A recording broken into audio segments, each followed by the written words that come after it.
So, welcome to the June 2023 Fireside Chat. Great guest today with Emma Fox. So happy to have her on.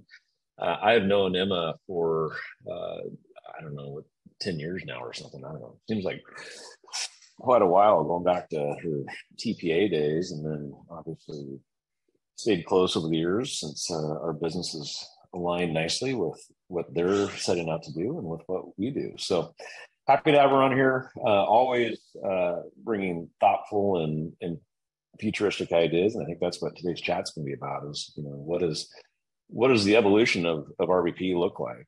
And hopefully, I agree with what she has to say. We'll find out. If not, we'll debate it right here. So let's get started. Let's. I think Alina, if you want to click the slide forward here, and then. I think I did the introduction so you guys can read about that. Also, for those that have attended this, we do make the slide deck available as well as the recording. So that's always available on our website. If you go to the webinar page, you'll find this and all of our past Fireside Chats. So let's get started. I'll turn it over to Emma. Here we go.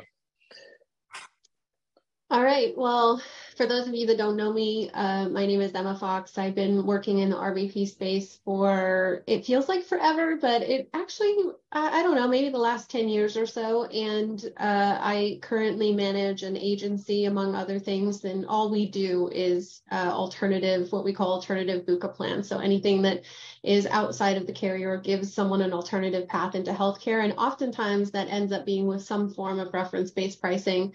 And as Heath mentioned, we've known each other for a long time. And right before I met Heath, I was actually introduced to reference-based pricing working for a carrier, if you can believe that. A lot of people don't think that reference-based pricing can happen in a carrier environment, but it does. It looks a little different. It's sort of in disguise every now and then. So I've been doing this for a long time, and I've created some courses. You can see on the screen there, I created the CHVA course that's validated by the Validation Institute.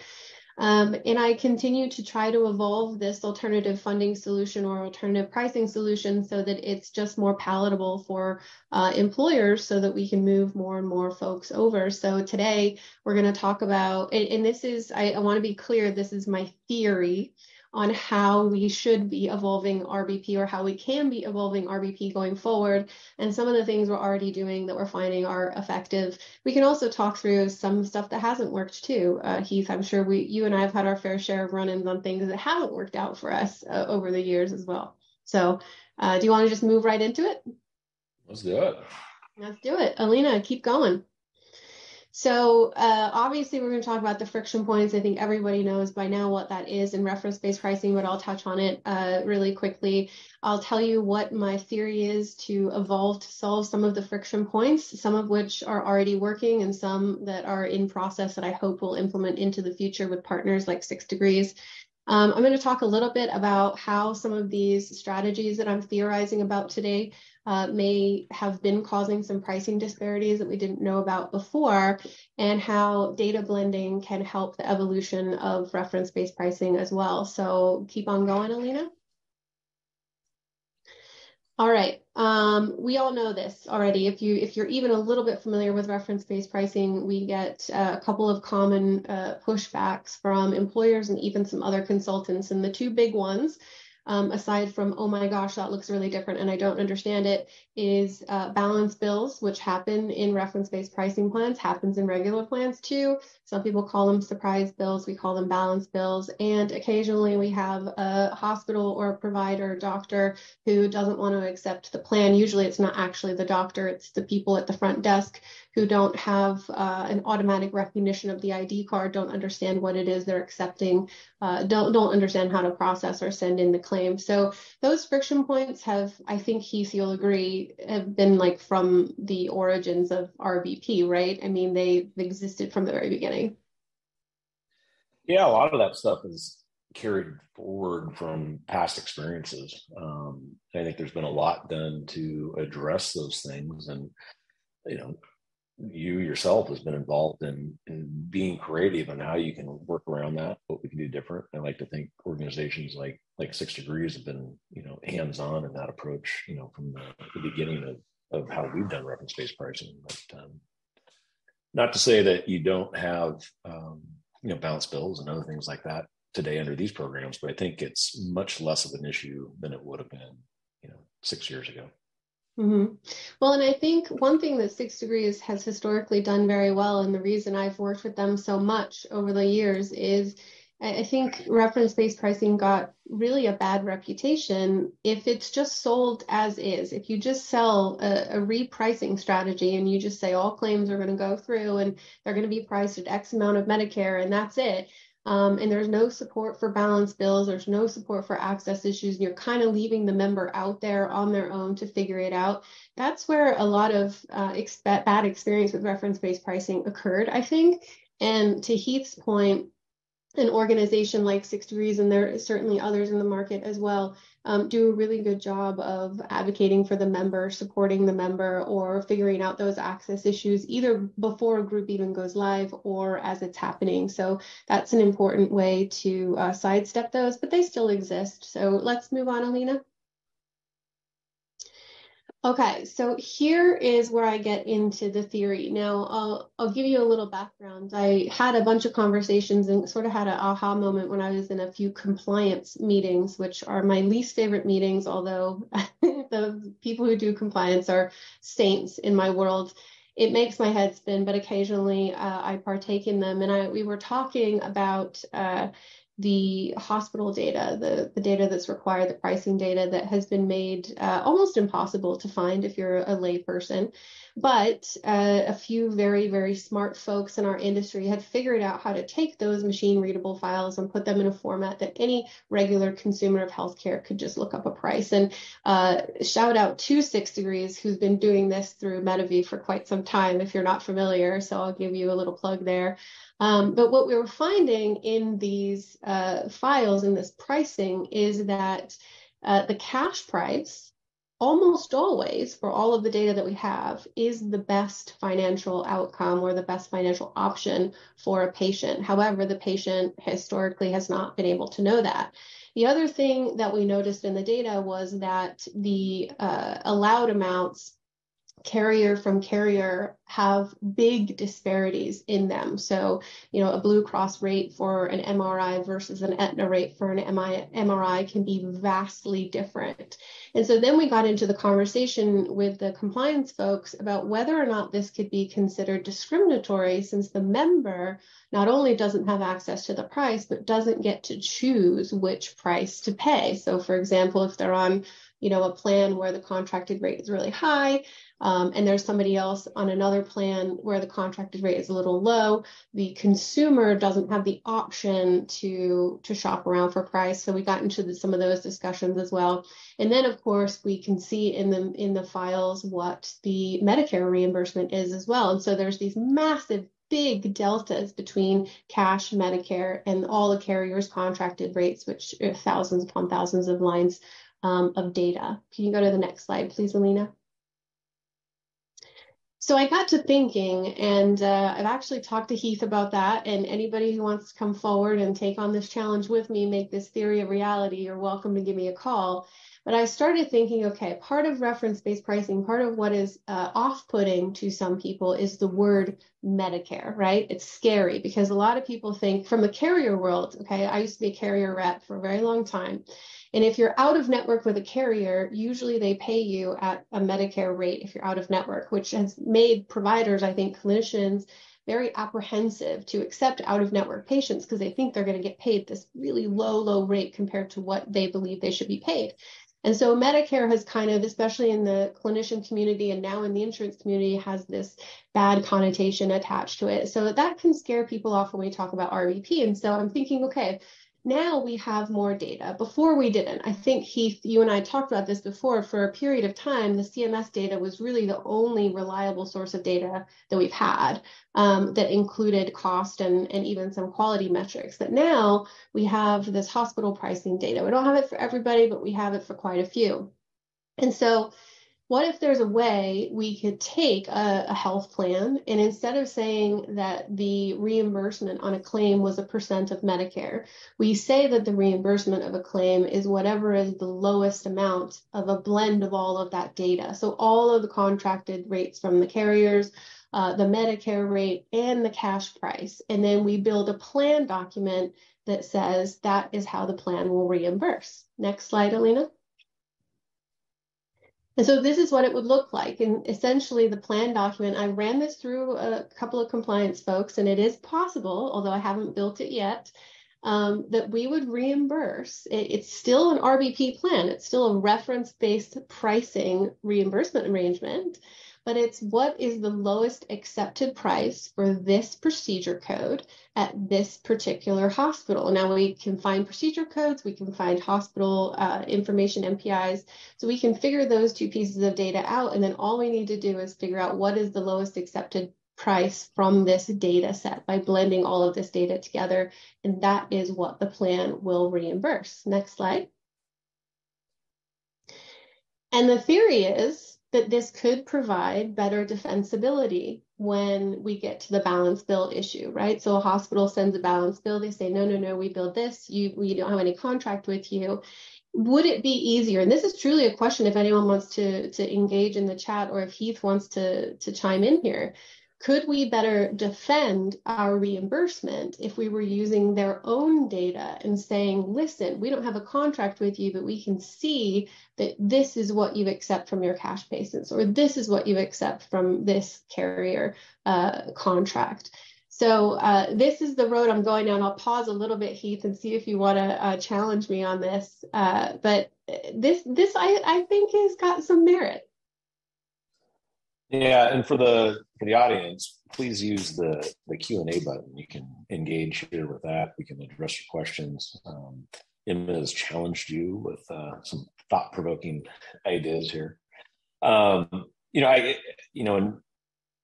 Emma brought this idea, the first thing is the scalable. Are you able to quickly and easily access the information needed to reprice to an alternative benchmark? Now, you look at our book of business, not everything is going to fall under a Medicare multiple. So we've been using alternative benchmarks for different types of care for as long as we've been doing reference-based pricing, and I would assume so are the other vendors that are out there. The question becomes is how easily accessible is this? Can you build it into an engine? Can you build it into something that can be utilized on a scalable basis? I hear someone saying they can't hear me. Emma, can you hear me? Yeah, I can hear you. Okay. All right. And questions are starting to come in. I do believe that, okay, so here's one, anonymous attendee. I do believe that it works. However, one of our local hospitals, Baptist Health, will only give a 25% off of bill charge, and it has created quite an issue for our RBP plans. You want to tackle that one, Heath? Because I know you're familiar. I'm going to let you go first, and then I'll add some color. Put me in the hot seat here. Yeah, I mean, Baptist is they're a PIA for sure. And I think with some of these trouble locations, it's not typically 100% balanced bill rate. Where they get you is on the access issues, and I think you had that on the slide earlier.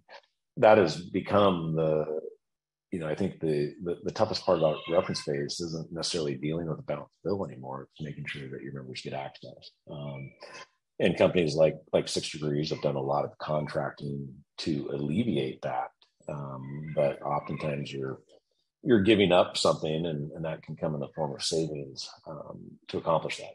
Not always, and you can look at the statistics in our book of business and see that we're very good at accomplishing it. But there are individual procedures or individual claims where you are paying more than what you would on a typical reference-based arrangement. Mm-hmm. Yeah, so I think there are always going to be hospitals that just don't play, and I find that I hate to say this, and I hope it doesn't sound too provocative, but generally the toughest ones that we have found to work with over the years are nonprofit and or faith-based organizations, and the really, really tough ones have been ones that also have an insurance arm attached to them. So like in the Northwest, a big player is Providence. They also have a health insurance arm. They are also faith-based nonprofit.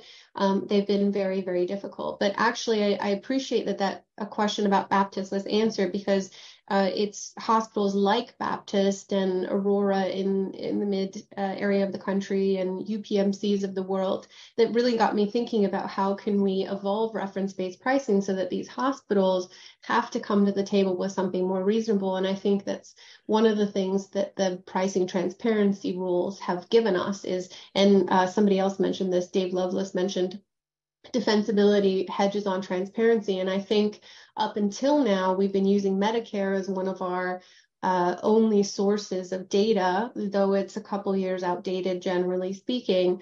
Now we have more transparency into what they will accept under other contracts and other plans. So to answer your question the long way around is the issues that you're experiencing with Baptist are the reason that I'm looking at things like this to try to figure out how we get Baptist to back off a little. Here's one that came in from Bruce Tapp, and I'll point this at you, Emma, but if you have outrageously priced carriers in your area for some procedures, couldn't that drive your blend of pricing up and not make it that attractive?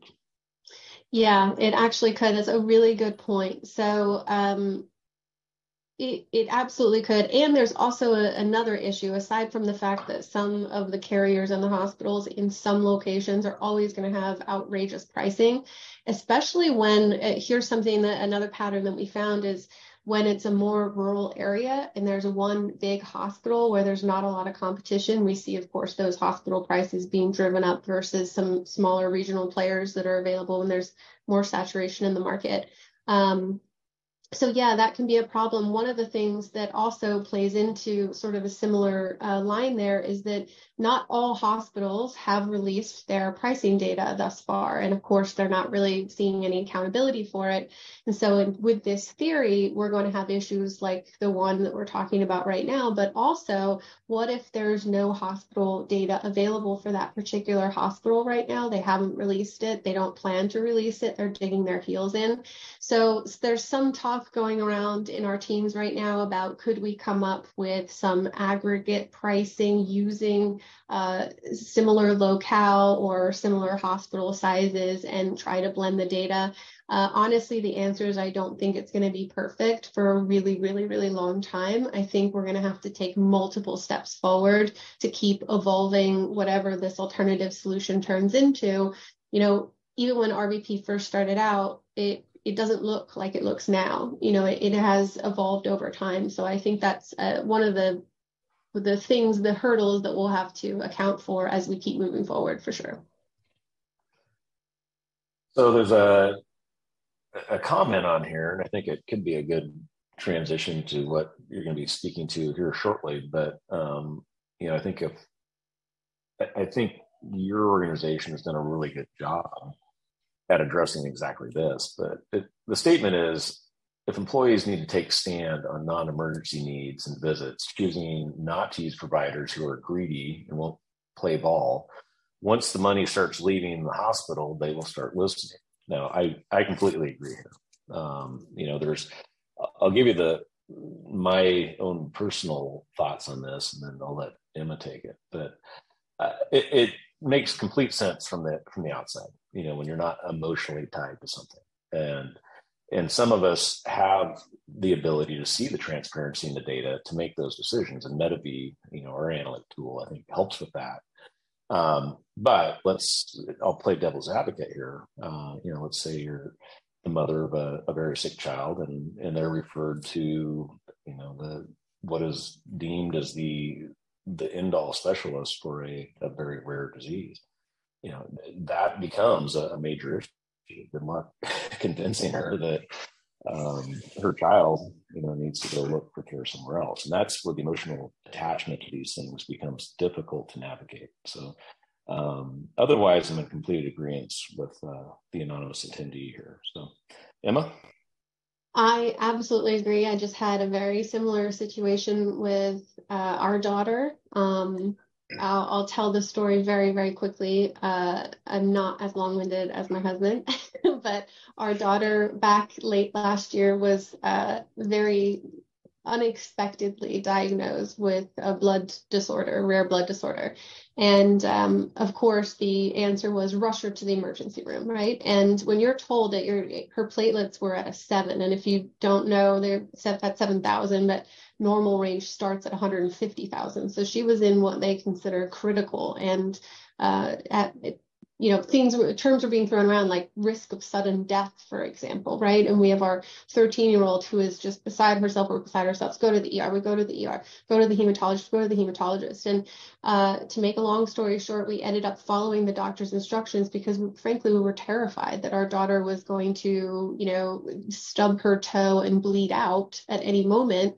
And so we ended up giving her an infusion at the hospital that we got a bill for later for $22,000 when it was actually quoted as half of that and then 50% of a discount of that. So we were expecting $6,500. But Heath is right. Like, there's this human factor that when you're in crisis, all you care about is getting the care. And here's another factor that plays into trying to teach employees, because I think that's really the most challenging part of these plans, is that we don't have a problem convincing employers. We have more of a problem convincing employees that this isn't just some shoddy, half-assed plan that we put together to save a bunch of money, that we're, trying to educate them. But they've been taught for years and years and years that they have a copay and a deductible and an out-of-pocket, and that's all that they're responsible for. So that oftentimes when consumers are going out and they're seeing the doctor, they know, well, I have a $25 copay, or I have a $500 deductible, or whatever the case might be. And they're not really correlating that behind the scenes, the rest of those thousands of dollars are being laid down on the employer's budget sheet. So there's a big disconnect. And we talk about it a lot in enrollment meetings, because I think it's important that employees know that those dollars that the employers are supplementing for, that they're not seeing in their plan design, are having an effect on other things like their wage increases, their bonuses, the benefits degrading year over year. So I think absolutely employees need to get in the game. Convincing them when they're in crisis is as difficult. I agree. Now, this question came in. It may have come in before my example, but I'll give them a shot at kind of addressing it, which I think for the most part she just did. But handling an RVP at children's hospitals, it's complicated, especially when there's one in a tri-state area. What's been your approach? Children's hospitals are really difficult because we obviously don't have Medicare data on children. So sometimes we'll see cost ratios. 6 Degrees is quite excellent at providing us a cost ratio analysis. So how much should it cost the hospital, or how much we think it costs the hospital versus how much we think we should reimburse. I think children's hospitals are tricky. Again, it's an emotional play. You're not going to say no to anything that helps your child get well. And so children's hospitals, I don't want to say they're not well intended, because I think the people that work there are, but they're in a very lucrative position because they are treating your child, and parents will do whatever they need to do to keep their children well. So cost ratios sometimes work pretty well. I do find, though, Heath, I don't know if you agree with this, but I do find that children's hospitals are easier to negotiate with after the fact. They'll typically negotiate. It's not always the significant discount that people would want. Your typical children's hospital, I think you get 15%, and you feel like you stretched them thin, or at least they make you feel that way. And that's the tough part, is having that conversation. But you can look at the statistical data and see, what does that actually look like from a Medicare multiple, and sometimes that's more telling than what the actual discount is. So. Mm-hmm. Do you want to move on to the next slide, Heath? Yeah. Okay. All right, so we've been talking theories around how to make those balance bills more defensible, how to get RBP to be a little bit more palatable for clinicians for the most part. And when I say clinicians, I really should correct myself because what I really mean is administration. Clinicians, if you know me, if you follow me at all, you know I'm very, very pro clinician. I'm pro doctors, pro nurses, pro specialists. I think they are as beaten down by the health system as all of us are, probably a little more. And so the administrators of the hospitals, who oftentimes are not clinicians, are pushing back a lot on RVP. So we talked about how to get through that. But one thing we've been doing, actively doing, this isn't theorized. This is the part that we've been working on for the last 3 years is this thing came around a few years ago. It was new back then, and it was kind of a wild concept, was that primary care physicians went out on their own. They left the traditional systems, they left academic systems, and they decided to just practice primary care based on a fee. And it's when it was introduced to DPC, I used to say it's like Netflix for doctors. You pay a monthly fee and you get unlimited access to your doctor. And that's essentially what it is. They've evolved themselves to provide labs, to provide prescriptions, etc. We started 3 years ago with a big county. It actually might have been 4 years ago with a big county, embedding direct primary care as the sole source of primary care for employees at a health plan. We do 2 different plan designs. We do one plan design is just full RBP. Go wherever you want, do whatever you need to do. The RBP is going to take care of catch all. We'll deal with the balance bills and the access issues. But we incentivize by putting in the direct primary care, which means that members have to go see the direct primary care for everything. Think of the old school HMO model came when it's kind of coming back again with DPC. The difference with DPC is the doctors are compensated differently. They're not compensated by the hospital systems. They're just charging a flat monthly fee. It could be anything from $50 a person to $150 a person in some of the bigger metro areas. But what we saw was this, okay? So again, it takes a lot of training of the employees, but we now have a primary care physician that's not incentivized by the system. And keep in mind, they're only getting a monthly fee per head. So it's in their best interest financially to keep their patients well because they want to keep them out of the office, right? So that they can make money off of that membership fee. And so we saw that not only are they incentivized to keep their patients well, they're a lot more available. They have smaller panels of patients, but they also help us immensely when it comes to referrals, which, Alina, if you go to the next slide, helps us with access issues. So in our direct primary care plans, if we're looking at just the direct primary care plan, we are eliminating all primary care claims from the plan because all the members have to go to their DPC first, okay? So we've taken out that entire claims bucket, which is a big variable. They're smaller dollars, but they make up a big chunk of the plan. We've increased the administrative fees a little bit, the fixed costs a little bit. But if you know me at all, you know I don't care about fixed costs. They mean nothing to me. The claims costs mean a lot to me. So we inflate the fixed costs a little bit to compensate the DPC. We remove all the primary care claims from the plan altogether. But now what we saw, and we didn't expect this, we were just piloting this. When a doctor refers to another doctor, whether it's an RBP plan or not, whether there's a network or not, that doctor who's receiving the referral will not turn a patient away.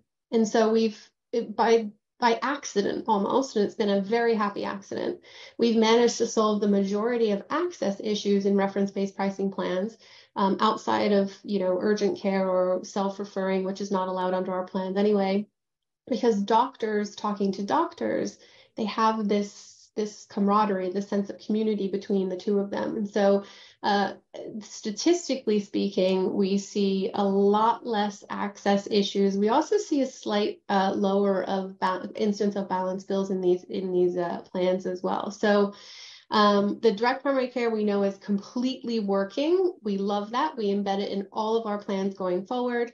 The RBP evolution is still a theory. I think we do need more data. We need all hospitals to give us their data.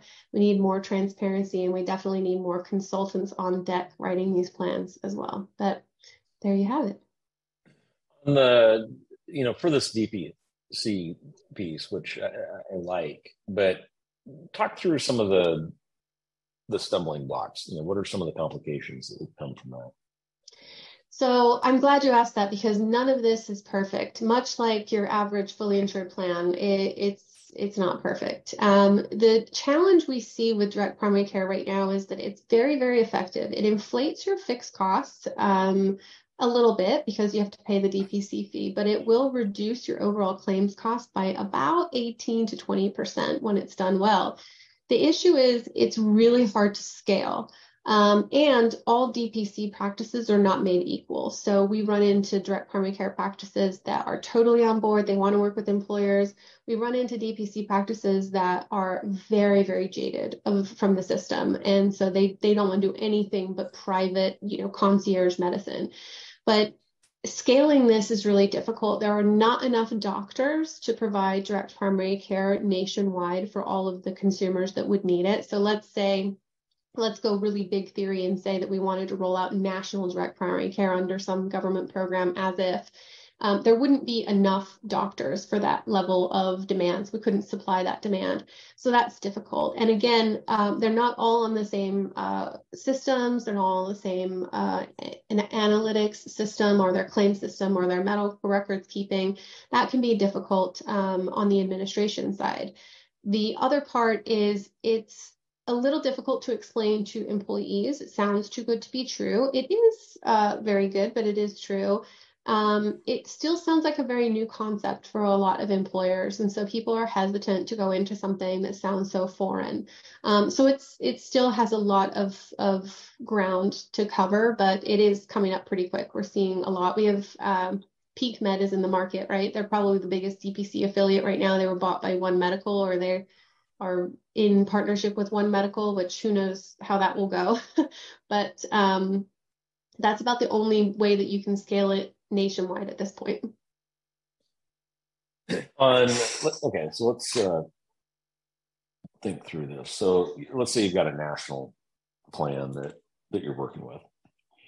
I can see if you've got a geographically isolated plan in a major metro, not an issue. Let's say you've got a national plan with employees spread out.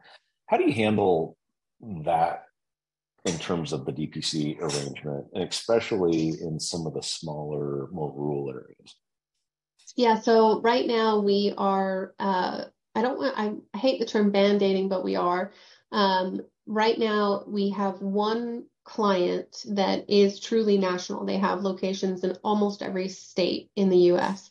And we just rolled out a national DPC for them. And there are a few pockets. Of course, we can do the regular analysis and figure it out ahead of time. There's good coverage, but there's pockets. And so the only thing we can do right now is virtual DPC, which is DPC, but virtual. Now, this is not telemedicine. Don't want people to get that confused. It is you engage with your direct primary care provider that has been assigned to you, but you have to do the majority, if not all, virtually, and then lean on that DPC for referrals. It's quite difficult for those populations. And if I'm being completely honest, it just simply is not going to work long term, because as soon as you have a need to actually see a doctor, which is going to come up at some point, there's only so much a virtual practice can do. There's lots of cool stuff coming out in the industry right now. In-house physicians is one that does exactly what I said, in-house physicians, where they can bring the physician to you. There's a lot of that coming back. I don't know if anyone remembers like house calls from their doctor back in the day. I know I don't look that old, but I do remember house calls when I was young.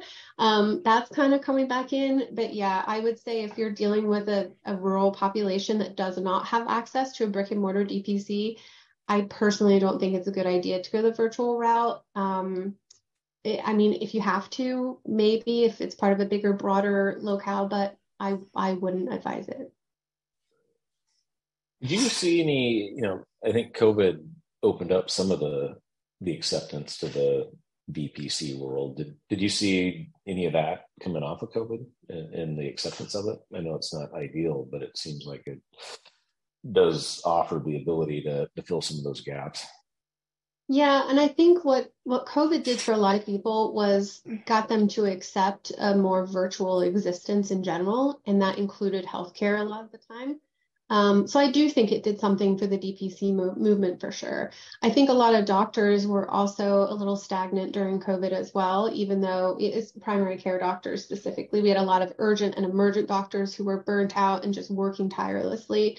But we had a lot of specialists that weren't being seen. People weren't leaving their house. And so I think, yeah, it made a difference. People were more open to doing things through a Zoom meeting or through a FaceTime. And so virtual DPC is not completely out of left field, just like a lot of our virtual meetings are not unusual these days. So yeah, it made a difference. Okay. So when you think about, we've been talking about several different points here, some hypothetical, some actual. If you were to create your optimal RVP plan, the advisor is on board, the member is on board, the HR and finance are on board. What does that look like to you? I've learned this the hard way. I truly have. Not all clients are the right type of clients. And when I tell you that I have been burned down to my bones thinking that I could convince an employer that they are the right fit or they can do it, it is almost always blown up in my face. So here's what I'll tell you. I think you need a consultant who is willing to be a student of the industry, truly. I can't stand seeing, I'm on LinkedIn a lot and I can't stand this, like, this is the way, this is the solution. There's not a solution that's going to fit every employer, just like there's right now, if we're in the fully insured world, there's not a plan or a carrier that will fit. So I think being a student of all of the solutions and knowing who you're working with and what their tolerance is for friction and for disruption is one of the first conversations that you need to have with a prospective employer. You also need to have someone at the employer level who is excellent at change management. So at ePowered, we started employing a gentleman who all he does is change management for employers, which means he gets their HR teams ready. He prepares the materials for the employees. It's a bit of investment up front, but it is worth every dime, I promise you. And the big thing is you really have to get HR involved. One of my biggest pet peeves is advisors who say, forget HR, you got to get to the CEO, you got to get to the CFO. I agree that when you are in a meeting talking about the finances of a health plan, you need those two C-suite executives. But if you don't have the buy-in of HR, if they don't believe in it, they will tank it faster than any other person at that employer group. So you really need to have like everybody on board. Everybody needs to have a role, a responsibility. And they need to understand that here's one thing that I think advisors really miss and employers miss too. What we're doing here is for the benefit of the employees, but they don't often see that until they've been in it for a year. And so in our plans, we do something called a healthcare dividend, and we say to our employers, if we save you X amount of dollars, we want you to just commit, you don't have to put it in writing, but commit to giving some back to the employees in some form or fashion, whether that's a premium holiday, a Christmas bonus, lower deductibles the next year. It's really important that you give employees the credit where credit is due, because they're really the boots on the ground. They're the ones consuming shoes, getting their ID card turned away, dealing with balance bills, having to figure out who is 6 degrees, who is ePowered benefits, who are all these people. So it's really a big team effort, but everybody has to be in it, like for real in it. Okay. Looking into your crystal ball, what does the future of RVP look like in your opinion? I think it needs more data. I do. I see a lot of people giving me crap about RVP still. I am still a proponent of it. We've figured out other ways to get care to people in an appropriate way. We figured out how to do direct contracts. We figured out how to bundle rates. We figured out how to do single case agreements, something that you guys are very good at doing. But I think if we can get the hospitals to pony up more and more and more of their data, or if we can figure out how to, I hate to say this, people are going to rag on me for this, but if we can figure out how to legislate something that stops hospitals from being so egregious with their pricing, which I will say, I think is a result of the carriers. I think hospitals are expecting to be screwed. Providers are expecting to be screwed, and so their bill charges go up and up and up and up and up. I think if there's something to legislate that and make it more reasonable, something similar to the Maryland all-payer situation, but maybe a little bit more refined, we'll see a lot more adherence to reference-based pricing. But I got a lot of naysayers still, and I still wholeheartedly believe that reference-based pricing does work and there is a place for it. And there are some brave employers who have been doing it for years and years and years with massive success. So I'd like to think my theory is the winning one, but I guess time will tell. Yeah, I don't think anyone can sit stagnant on this. I think it continues to evolve. We're all learning and doing what has been done for a couple of decades isn't working for many. There's a reason that people are making these choices that are reference-based pricing is they can't afford their health plan. There could be other drivers like wanting to unbundle so they can create their own style and feel of the health plan. And smart advisors are really good at navigating all that. But there's forces at play that make the traditional system just not work for everybody. Yeah, and I think it's coming to light a lot more. It used to be that there was a small group of us. Heath was part of that group back in the day, and we were very few. We were kind of pointed at and laughed at a little bit, like, what the heck are you trying to do here? You're crazy. But if you know me and my work, you'll know that there's thousands of us now that are doing something like reference-based pricing, if not reference-based pricing itself. And we're figuring out how to scale this in a way that is sort of a half move towards the solution. But Heath is right. We see employers, the worst thing that we get here is we'll talk to an employer one year and they'll say, I'm not ready. It's just too much for me. And then we'll talk to them again and they'll say, no, it's too much. And by the time they come to us and they're ready, it's because they literally cannot afford the latest renewal, which sometimes is in the 50, 60. We had one that was 78%, and it was the worst I'd ever seen. That was 2 years ago.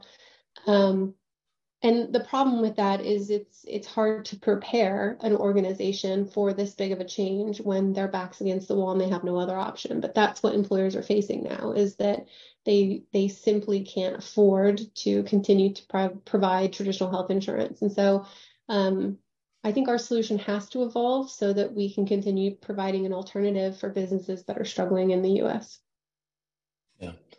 Yeah, some of the articles I've read here recently, and I apologize to the audience. I think someone's printing in my office here, so it's making all kinds of noise. But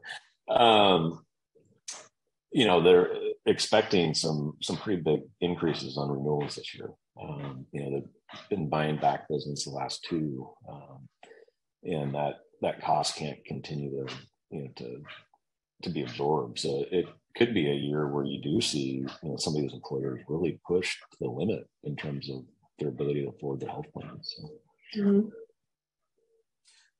There's a question, or more, there's been a lot of comments coming in, more so than questions, but I think this is one I think that you could explore here, and that is, in terms of stop loss carriers and their familiarity with DPC and lowering claims costs. Do you see anyone in the stop loss community, recognizing the inclusion of DPC in the RVP plan? Yeah, there are a couple of really good stop loss carriers that we work with. We all pronounce this a little differently, but one of them is ISI, I-I-S-I. I say ISI, some people say EC. They have been really tremendous at giving us credit for direct primary care. There are some stop loss carriers, I don't know if ISI does it, but I know that there are a few that will agree to incorporate the DPC fees as primary care claims, which is an interesting switcheroo because usually we take the DPC fees as a fixed cost and then we eliminate primary care claims because they're not happening. Keep in mind, I don't think I explained this, but a direct primary care provider does not file claims against the health plan at all. They keep clinical records so that we can do appropriate reporting when the time comes, but they do not send primary care claims to our health plans. They just collect the fee and see the patient. And so we eliminate those. But there are some stop-loss carriers that will agree to put the DPC fees in your primary care bucket claim, which gives you a good insight into what the differential is there. There are a lot of stop-loss carriers in the market that are very familiar with RBP. ISI is very good with direct primary care. And one person that I would give a shout out that I think Heath knows that we use a lot is one of the best stop loss experts that I know, and his name is Scotty Campbell. He is fantastic at shopping the market. He's incredibly resourceful, very, very creative. I lean on him a lot when I have some wild plan design going on, and he's never failed me yet. So yes, there's plenty of stop loss options out there. I think they're a lot of them are looking for, what they can insure safely, right? Because stop loss is they're trying to make money. That's their goal. So Scotty was a guest on a Fireside chat maybe a year ago or so, and he told me he was going to wear a leopard patterned suit, to which he did not. So I was a little disappointed in that. But as mentioned, you can go back and watch all those previously recorded Fireside chats, and he's on there. He's also pure entertainment, so you get some enjoyment out of talking with him as well. So. He is, and there's a couple of guys in the market that are really very talented when it comes to stop loss. There's Scotty Campbell. There's a gentleman out of Atlanta his name is Daniel Cobb, very talented. So if you run into, how the heck am I supposed to insure this? Because generally this is your only insurance layer is the stop loss. If you run into issues, there are a couple of people that would jump at the opportunity to help you, and they'll get really creative. But yeah, there's another comment, if you don't mind, Heath. Someone said the more employers use DPCs, the more doctors will leave their corporate jobs and take better care of patients. I think that's one of the things that we struggle with, right? When we talk about direct primary care is we don't have the supply for the demand right now, which is a good problem to have. I have been talking to an organization up by your way in Washington State about recruiting some physicians into direct primary care practices, getting patients, going out into the community and educating, especially if you think about uninsured populations, right? Think about low income, uninsured folks who just need to see a doctor for normal issues. Those are people that might be able to spare $50 a month for a direct primary care membership. Small employers, this is really crucial. At ePowered, we used to not work with small employers because we always self-fund. We do RBP. They think it's too risky, although you can do this with small group. What we started doing is just convincing small group employers that as a benefit to retain their staff, they should just offer direct primary care. It may be a catastrophic plan if they feel the need. So small group employers who don't have to insure, but they want to provide a benefit to help retain talent or attract talent, or just because they're humans and they want to take care of their people, you can do DPC for small group employers as well and forget all this other complicated stuff. So there's lots and lots of alternatives out there. For the, I kind of mentioned this earlier in one of the discussion items, but saving money is typically the primary driver for doing reference-based pricing. But what are some of the other things that you guys have seen as far as a benefit for going to reference-based pricing? Repeat the question. You broke up a little bit for me, Heath. Yeah. Saving money is typically the biggest driver for someone to go to reference-based pricing. But there's other benefits that we hear from our employers and plans about. What are some of the things that you guys are seeing that are some of the other value adds that come as far as breaking the status quo, going towards an RVP type solution? There's a few. I think the biggest one is we're able to steer employees when they will allow us to higher quality facilities and doctors. That's a big deal because when we look at clinical outcomes, so we don't just look at what did the plan save at the end of the year. We also compare clinical outcomes, or in our case, it would be think of your data analytics system where it shows you the folks with chronic conditions or comorbidities, those that are high risk for high claims. A lot of you have that data in self-funded plans. We do comparisons of that year over year. And so the nice thing about removing a network, which of course you have to do in order to implement RVP, is that now we have free range. We can look up whatever doctor we like. We can use MetaV as an excellent tool. There's a few out there, but that was the one I started using initially. So now we can do a couple of things. We can tell a patient if you have anything that's elective, which really, when you think about it, is anything between primary care and emergency room care. Anything between those two things, anything on that spectrum in the middle, you will have some lead time for. If you go to primary care, they refer you to a specialist, you got a little bit of lead time. Whenever you have lead time in between those two things, call us or call someone in your plan and let us find you the best possible solution. So now we can sort by quality, which if anybody has been in MetaV, I challenge you to look up your zip code in your city. And you'll find that most likely the hospital that you think is maybe the roughest one, a little rough around the edges, it's probably the highest quality and the lowest cost. That is almost always the case. So now we can steer for quality instead. We know quality costs less, so now we can waive out of pockets. So we see people who are not having to pay any deductible whatsoever for surgeries when they allow us to intervene and make sure they're having high quality surgery. We also get a lot of transparency, and that's really important to people. We've seen, gosh, just a few months ago, I had someone who was going to the same back surgeon for the third time in a row because the back just wasn't getting fixed, right? And it just never dawned on this person because the bedside manner was so good and the office is so nice and they have such a nice fish tank and the doctor is so nice when he comes into the room. It just never dawned on them to think that maybe my surgeon is not a very good surgeon. So we're able to do things like that. In a network plan, you can't steer outside of the network. That's against their contracting rules. And you don't have access to quality usually. So there are quite a few benefits when you have an engaged workforce in the plan. Yeah. Okay. I know you got a couple extra slides here. Oh, hold on. Another question came in. As far as steering to high quality, high value providers, how much are you pushing the use of price comparison tool for self-direction? So that's a good question. Thank you for asking that. We don't use a price comparison tool ever, and I'll tell you why.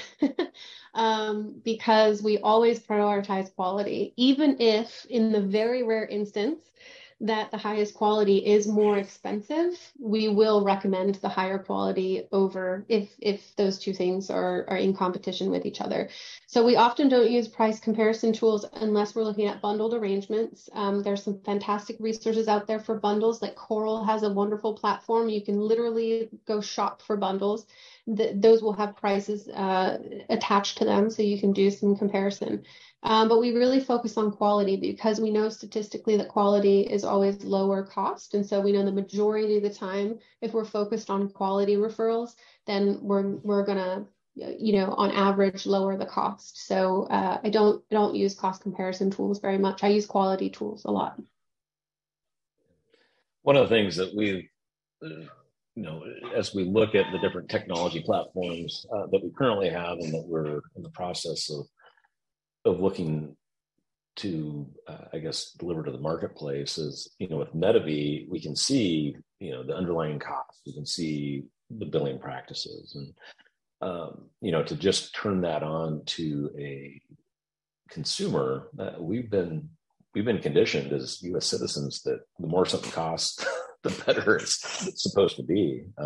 Typically, it's an inverse relationship in the world of medical billing, however, and I think that's something you have to be cognizant of as well. Is how is that data interpreted by the user? Yeah. There's a lot wrong with healthcare. I can't really think of a thing at the moment that's right with healthcare, to be honest with you. But there's lots and lots and lots of resources to counteract all of the bad stuff that is happening, right? We talked about balanced bills. Don't forget, there's negotiation, but there's also financial assistance programs. You have a high cost drug, there's domestic international options, there's patient assistance programs. There's advocacy resources like 6 Degrees and some other folks in the industry. I said this before, and I'll say it again. If you're an advisor like me, just continue to be a student of the industry and don't be afraid to ask, how does that work? That's how I got here. And I continue to look to others to help me understand how to fix this. So I hope this was a good chat. I hope people enjoyed the topic. I did. Yeah, let's hit your last slide and then we'll close this thing up. Okay. All right. So what do we need? More data. We need hospitals to give up all of their data, and the hospitals that don't really need some accountability. I got to tell you, I'm sick of seeing the consequences of my actions as a grown-up in this life, and I'd really like to see hospitals have some consequences for not posting their data. They're supposed to be penalized. I think maybe a couple of hospitals so far have gotten a penalty that means next to nothing to them. So we definitely need more push around getting pricing data. We need more transparency. Someone said it beautifully that I can't find the quote now because it's gone away. But transparency is where it's at. And this word has been thrown around a lot, but the truth is employers don't know what they don't know. Neither do employees. You're never going to convince anybody that you have the solution unless you can show them what the solution does. And that requires transparency. And I think more accountability is also for advisors too. It said it in the intro slide, so hopefully Heath doesn't mind, but I created an association, the Association for Healthcare Advisors, and the goal is to verify advisors as ethical and transparent in their field. It doesn't matter if you're a commissioned advisor, it doesn't matter if you work fully insured.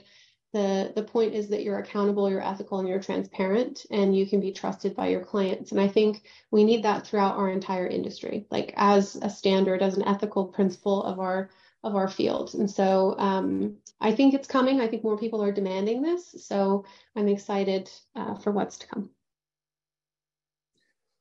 Good stuff. I think there's a closing slide with Emma's contact information on it. If you want to throw that up there. There you go. Yeah. Reach out to Emma. I really appreciate your time today. It's been fantastic. Of course.